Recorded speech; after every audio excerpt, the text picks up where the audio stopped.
हाँ sir, the limitations of Coulomb's law. So what are the limitations of Coulomb's law? Limitations का मतलब है कि कहां पर एप्लीकेबल नहीं होगा कूलम्ब्स लॉ. तो कूलम्ब्स लॉ दो तीन जगह पे एप्लीकेबल नहीं है. फर्स्ट, या मतलब लिमिटेशन बोलोगे कि कंडीशन लगा दी कि क्या कंडीशन हो सकती है. तो पहली चीज, जो चार्जेस है, charges must be point charges only. आप लार्ज चार्जेस की बात नहीं कर रहे हो. तो जो चार्ज ले रहे हो, टू चार्जेस जिनके बीच के आप आर डिस्टेंस ले रहे हो सेंटर टू सेंटर, तो चार्जेस कैसे कंसीडर किए जाने? Point charges. तो charges should be point charges and these should be charges should be at rest.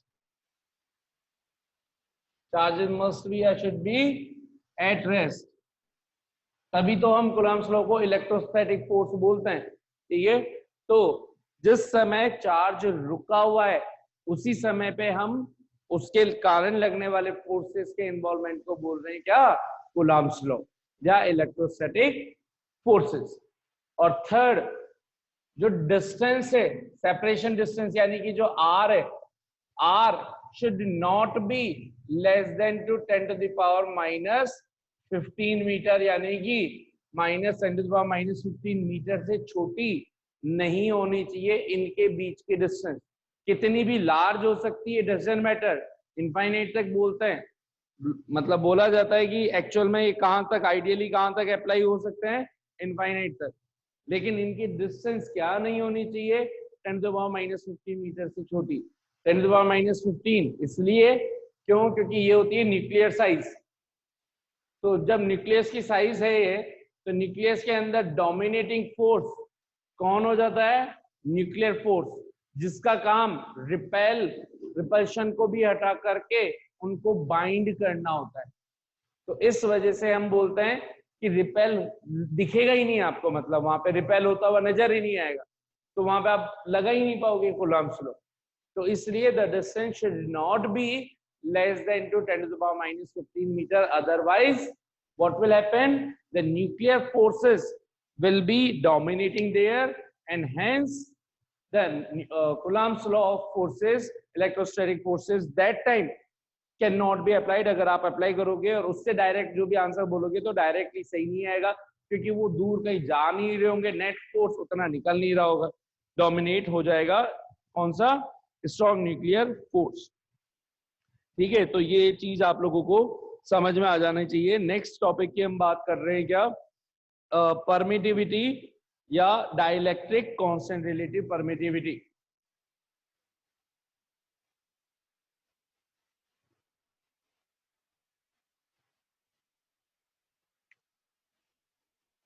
Next, relative permittivity.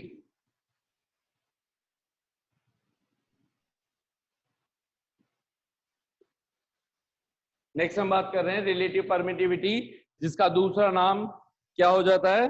Die electric constant. और इसका सिंबल, अगर मैं सिंबल लिखना चाहूं तो सिंबल इसको एप्सिलॉन आर से, और दूसरा क्या है? Dielectric constant.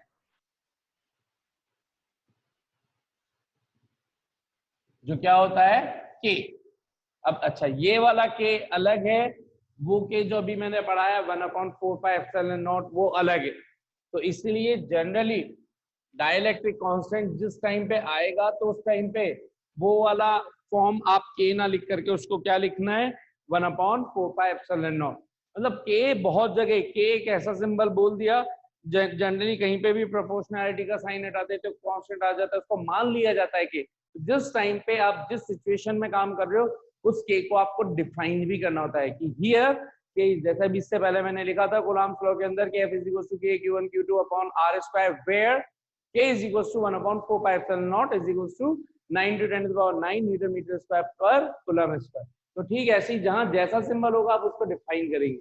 अच्छा, रिलेटिव परमिटिविटी. तो उससे पहले परमिटिविटी समझ लेते हैं. तो जो इसके अंदर हमारे इस फॉर्मूले के अंदर 1/4πε0 आ रहा है Q1 Q2 अपॉन R² में, तो जो एप्सिलॉन टर्म है इस एप्सिलॉन को बोला जाता है क्या, परमिटिविटी। तो सबसे पहले अगर मैं लिखूं, if epsilon m is the electric permittivity, मैंने अब परमिटिविटी क्या लिख दिया, permittivity,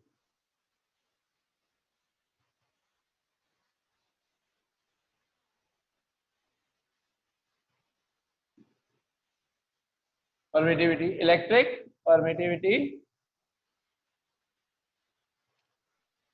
electric permittivity of a given medium M.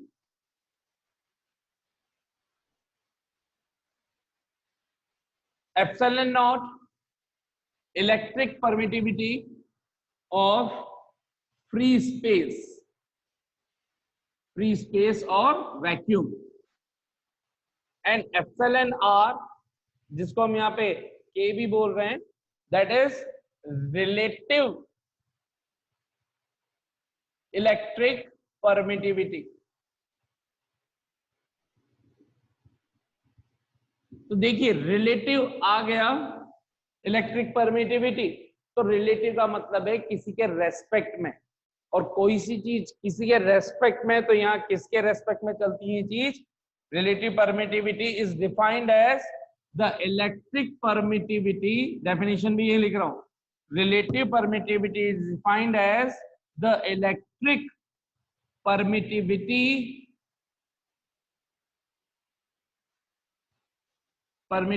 of a given medium with respect to electric permittivity of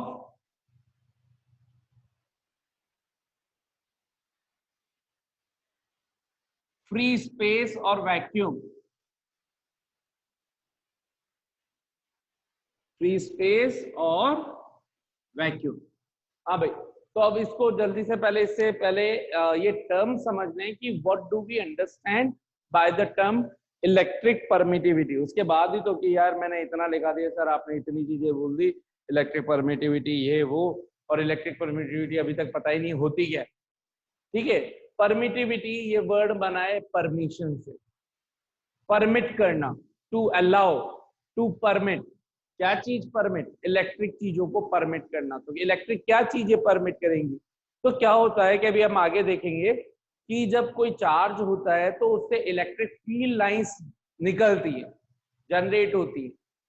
तो एक किसी पर्टिकुलर एरिया से how many number of electric field lines can pass, या कोई भी मीडियम जो इलेक्ट्रिक फेनोमेनन को अपने से पास होने दे, सिंपली बोलूं तो इलेक्ट्रिक फील्ड लाइंस को पास होने दे, तो वो physical quantity which will allow the electric concepts, the physical quantity which will allow to pass the electric field lines through a material is called electric permittivity.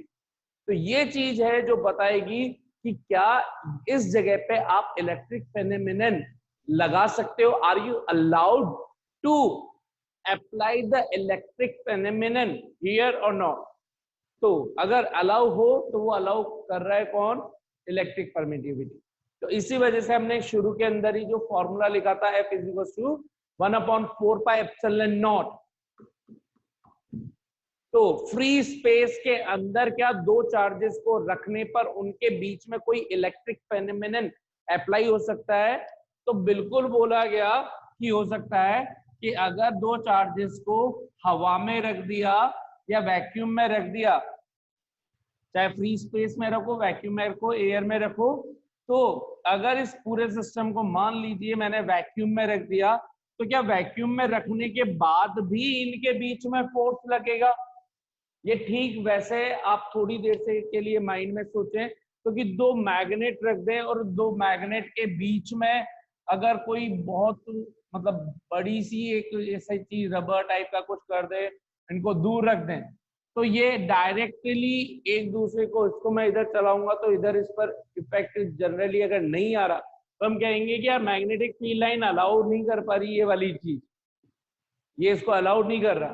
ठीक है, इसी तरह से बोले कि जैसे करंट है, करंट का वायर है, उसके बीच में हमने इंसुलेटिंग चीजें रख दी और ये दूसरा करंट का वायर यहाँ टच कर दे, तो यार यहाँ से पास नहीं हो पा रही, इलेक्ट्रिसिटी पास नहीं हो पा रही है, अलाउ नहीं कर रहा, तो यहाँ पे फेनोमेनन नहीं लग रहा।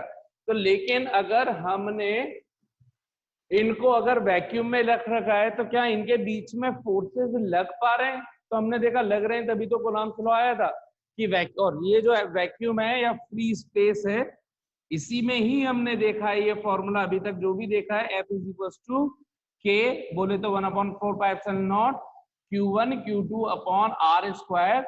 तो ये ε0 क्या है? फ्री स्पेस की या वैक्यूम की इलेक्ट्रिक परमिटिविटी, जिससे हमें पता चल रहा है कि अच्छा वैक्यूम में अलाउ कर रखा है चार्जेस को कि एक दूसरे पर फोर्स लगा सकते हैं। इसी तरह से अगर मैं इस सिस्टम को किसी मीडियम में रख दूं, एम मीडियम के अंदर रख दूं, जैसे लिक्विड में डाल दिया मैंने, पानी में डाल दिया, ठीक है, ग्लास में डाल दिया, कहीं पे भी किसी भी डिफरेंट टाइप के मीडियम में डाल दिया, तो अभी तो ये फर्स्ट सिस्टम हो गया वैक्यूम का। कोई सेकंड ले रहता हूँ, कोई सा भी मीडियम, तो ये मैंने कोई सा मीडियम बोल दिया और इस मीडियम के अंदर सेम चार्जेस को मैंने उठा करके रख दिया। तो ये मीडियम है M और इसके अंदर ये दोनों चार्जेस हो गए Q1 और Q2 और इनके बीच की डिस्टेंस R। तो क्या इसके अंदर इलेक्ट्रिक फोर्स लग रहा है? तो अगर ये मीडियम M, इसके अंदर वो क्वांटिटी जो अलाउ कर रही है इनको फोर्स लगाने के लिए, वो है electric permittivity of medium M ε m। तो अगर ये है तो फोर्स इस टाइम पे इस मीडियम M के अंदर जो फोर्स लगा उसको मैं Fm बोल देता हूं और इनको डिफरेंशिएट करने के लिए इसको F0 बोल देता हूं। F0 फ्री स्पेस में लगने वाला फोर्स, Fm M मीडियम में लगने वाला फोर्स। तो ये कितना हो जाएगा? तो जैसे ε0 का मतलब था कि वो वैक्यूम में अलाउ कर रही थी दोनों चार्जेस के बीच में फोर्स लगने को, ठीक वैसे ही εm अलाउ कर रहा है कि Q1 Q2 can exert the force on each other. तो यहाँ पे फॉर्मूले में ये εm आ जाएगा, जो चीज अलाउ कर रही है वो चीज यहाँ पे आ जाएगी, force Q1 Q2 upon R², ये चीज होगी, ठीक। अब ε0 जो है, क्योंकि वो वैक्यूम है तो उसकी ε0 की वैल्यू फिक्स होती है 8.85 इंटू 10⁻⁻12 कितनी होती है ε0 की वैल्यू 8 यहां से आप देख ये जो है ना वैल्यू आप इससे निकाल सकते हो। हमें पता है 1/4πε0 की वैल्यू 9 इंटू 10⁻⁹, 4 आपको पता है, पाई की वैल्यू 22/7 पता है, तो सिर्फ ε0 को निकालने के लिए इस पूरे को इधर ले जाना और बाकी को इसको इधर ले आना, आपको निकल जाएगा। वैसे ε0 क्योंकि एक फिक्स वैल्यू कांस्टेंट है, electric permittivity of free space हमेशा फिक्स होती है और इसकी वैल्यू फाउंड की गई है 8.85 इंटू 10⁻⁻12 और ये किसकी यूनिट के अपोजिट हो जाएगा? के की यूनिट की। इसकी यूनिट थी न्यूटन मीटर स्क्वायर पर कूलम स्क्वायर, तो इसकी यूनिट हो जाएगी कूलम स्क्वायर पर न्यूटन मीटर स्क्वायर। तो ε0 की वैल्यू तो फिक्स है, लेकिन εm वो तो हमें नहीं पता कि आपने वाटर लिया है, हनी लिया है, ग्लास लिया है, क्या लिया है, यानी कि डिफरेंट मीडियम के लिए डिफरेंट रहेगी। तो फिक्स कौन है? वो। तो अगर मुझे कंपैरिजन पूछा जाए कि मुझे इन दोनों में कंपेयर करना है तो किसके रेस्पेक्ट में कर पाऊंगा किसी भी चीज को? जो चीज फिक्स हो। मेरे पास आज 100 रुपीज है और वो पता है कि कभी भी खत्म नहीं होंगे, तो मैं बोलूंगा कि मेरे रेस्पेक्ट में उसके पास कितने टाइम ज्यादा है। किसी की पॉकेट में 200 रुपीज है, किसी की पॉकेट में 500 रुपीज है, तो मैं बोलूंगा उसकी पॉकेट में मुझसे 2 टाइम्स ज्यादा है, उसकी पॉकेट में मेरे से 5 टाइम्स ज्यादा है। तो तीसरा व्यक्ति, तीसरा पर्सन अपने आप समझ जाएगा कि उसकी पॉकेट में 500 है, इसकी पॉकेट में 200 है। क्यों? क्योंकि उसको मेरी वैल्यू पता है। मेरी वैल्यू कितनी है? 100 फिक्स बोल दी कि सबको पता है कि हाँ भाई इनके पास 100 है। मेरे रेस्पेक्ट में मैंने थर्ड मेंबर को बोल दिया कि उसके पास यार हाफ मनी है, 1/2 टाइम्स मनी, तो उसको पता चलेगा अच्छा इसके पास 50 रुपीज है। तो वैल्यू क्या पता है? ε0। इसके रेस्पेक्ट में जो चीज डिफाइन की जाए वो है रिलेटिव इलेक्ट्रिक परमिटिविटी। तो ये redefinition, relative electric permittivity is defined as the electric permittivity of a given medium with respect to electric permittivity of free space. relative electric permittivity को define कर रहे हैं हम और represent कर रहे हैं एप्सिलॉन r से। तो इसका मतलब definition मैंने लिख दी है कि गिवन मीडियम की electric permittivity with respect to electric permittivity of free space epsilon naught.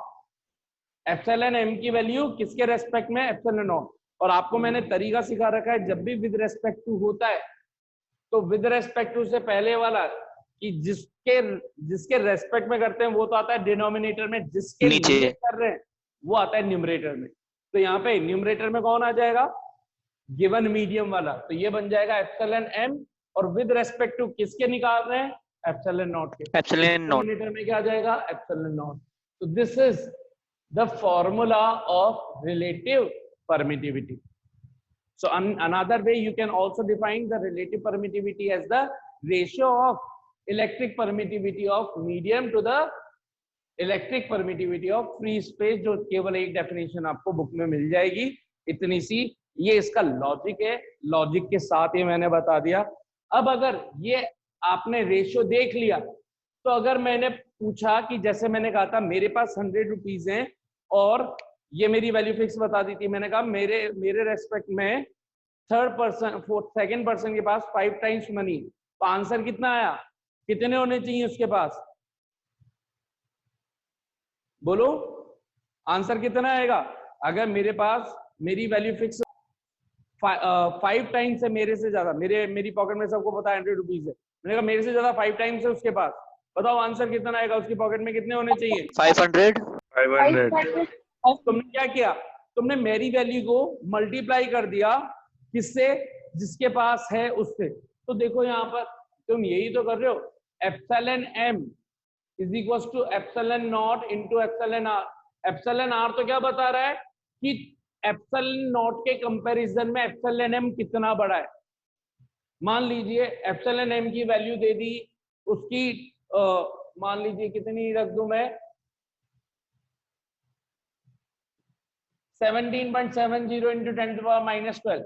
तो तुम क्या बोलोगे? एप्सिलॉन आर की वैल्यू कितनी है? 2, क्योंकि 17.70 अपॉन 8.85 इंटू 10⁻⁻12, ये आंसर आएगा 2। तो तुम बोलोगे कि जो मीडियम है उसकी इलेक्ट्रिक परमिटिविटी स्पेस की 2 टाइम्स है। इसका मतलब अगर आपको डायरेक्टली बता दिया जाए कि यार किसी स्पेस की रिलेटिव परमिटिविटी जो है वो 2 टाइम्स है, तो तुम क्या बोलोगे? उसके पास उसकी एक्चुअल में खुद की मीडियम की इलेक्ट्रिक परमिटिविटी कितनी होनी चाहिए? 17.70। तुमने क्या किया? 2 को मल्टीप्लाई किससे किया? इससे, ये रहा epsilon naught into epsilon r. याद रखने का तरीका और ट्रिक, मोर है ना, मोर। तो कुछ चीजें होती हैं जो थोड़ी सी छोटी सी ट्रिक से याद रखोगे तो आसान हो जाती है कहानी हमेशा।